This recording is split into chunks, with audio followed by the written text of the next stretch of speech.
Hello guys, ये लड़की जाती है आइसक्रीम वाले के पास और फिर वो आइसक्रीम मांगती है। ये आइसक्रीम इसको दे रही है और इसके बाद फिर और एक आइसक्रीम के लिए कहती है कि दूसरे फ्लेवर के लिए। तो फिर वे दूसरे टाइप की आइसक्रीम निकालती है। तब तक लड़की उसका डब्बा जो क्यूआर कोड का बना होता है उसको चेंज कर लेती है। चेंज कर लेने के बाद जो है वो कहती है कि नहीं, ये वाला आइसक्रीम नहीं चाहिए। पहले जो आइसक्रीम ली हुई होती है फिर वो उसी को रख लेती है।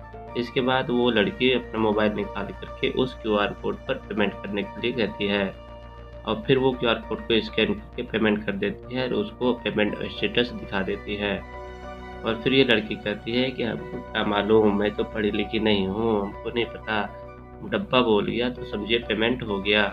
और फिर वो लड़की वहाँ से चली जाती है।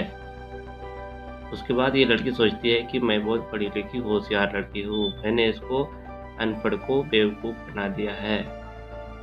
ये अपने आप को बहुत ज़्यादा इंटेलिजेंट समझती है। उसके बाद फिर दूसरे दिन वो लड़की आती है। आने के बाद फिर जाकर के वो कहती है कि वो लड़की जो पहले आइसक्रीम बेची थी वो कहाँ गई। वो व्यक्ति कहता है कि वो जो अपने कुछ काम के लिए बाहर चला गया है। फिर वो लड़की सोचती है कि ये पढ़ा लिखा है कि नहीं है, मैं इसे चेक करती हूँ। और फिर वो कुछ एड्रेस पूछती है।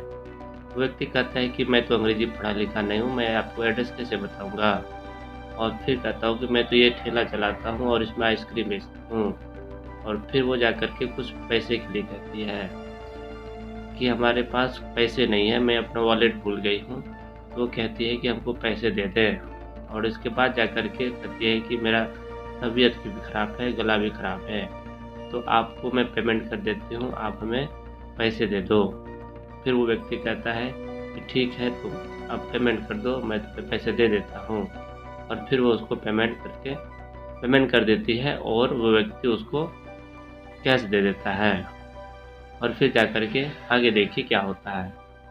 जब तक आगे की बात बताऊँ, आप इस चैनल को सब्सक्राइब कर लीजिए और दोस्तों का शेयर कर दीजिए, क्योंकि इस तरह का जागरूकता लोगों में होनी चाहिए। नहीं तो लोग ठगने के लिए कुछ से कुछ अपना इंतज़ाम कर लेते हैं। जब ये पेमेंट करती है तो देखती है कि पैसा उसके अकाउंट में क्रेडिट नहीं हुआ। तब जाके वो व्यक्ति वहाँ से उतरता है। उतरने के बाद उससे बोलता है कि आपके अकाउंट में पैसे नहीं गए ना? तो लड़की कहती है कि आपको कैसे मालूम कि मेरे अकाउंट में नहीं गए? फिर वो जो है आइसक्रीम वाला जो व्यक्ति है ये इससे बताता है कि उसकी पूरी कहानी फ्लैशबैक में क्या हुई थी। तो आप भी थोड़ा-सा, आपको भी मैं फ्लैशबैक में लिए चलता हूँ। चैनल को आप सब्सक्राइब ज़रूर कर लीजिए, क्योंकि आपको दोस्तों के साथ इसको शेयर भी कर लेना है, क्योंकि ये बहुत इन्फॉर्मेटिव वीडियो है जो लोगों को लाभ पहुँचा सकता है। क्योंकि वो व्यक्ति उसके पास डेली आइसक्रीम लेने के लिए आता था और फिर वो आइसक्रीम लेता था। लेकिन इस दिन क्या हुआ, जैसे ही उन्होंने देखा कि वो लड़की बहुत उदास है तो उन्होंने बोला कि मैं भी चेक करके देखता हूँ। फिर लड़के ने मोबाइल निकाला, स्कैन किया तो वो किसी अन्य नाम से रजिस्टर्ड था। यानी जब भी आप स्कैन करते हैं तो सबसे पहले उसमें नाम आता है, तो ये आप पहले देख लें कि किस नाम पर पैसे जा रहा है। और फिर जाकर के उसको सारी बात बताता है तो वो लड़की कहती है कि सवेरे-सवेरे एक लड़की आई थी जिन्होंने कुछ पैसे पेमेंट किए थे और हमको लगता है कि उसी ने ये डब्बा बदला होगा।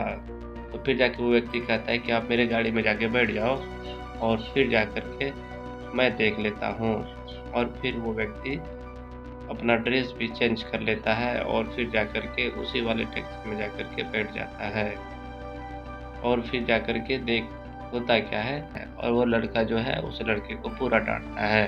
कहता है कि एक गरीब जो है दिन भर में 100 डेढ़ सौ रुपए कमाते हैं और फिर भी जैसे जो अमीर लड़की है इनको जो है इस तरह से फ्रॉड करती हो, ये सरासर गलत है। अब जो जेल में ही जा कर के तुम्हारा न्याय होगा। और फिर वो लड़की गिड़गिड़ाती है, कहती है कि माफ़ कर दो, लेकिन वो व्यक्ति मानता नहीं है और उसको अंत में पुलिस स्टेशन ले जाती है। तो कैसा लगा ये वीडियो आप हमें ज़रूर बताएँ और दोस्तों के साथ शेयर करें, क्योंकि इस तरह के इन्फॉर्मेटिव वीडियो आपको हम पहुँचाते रहते हैं। वीडियो देखने के लिए धन्यवाद। जय हिंद, वंदे मातरम।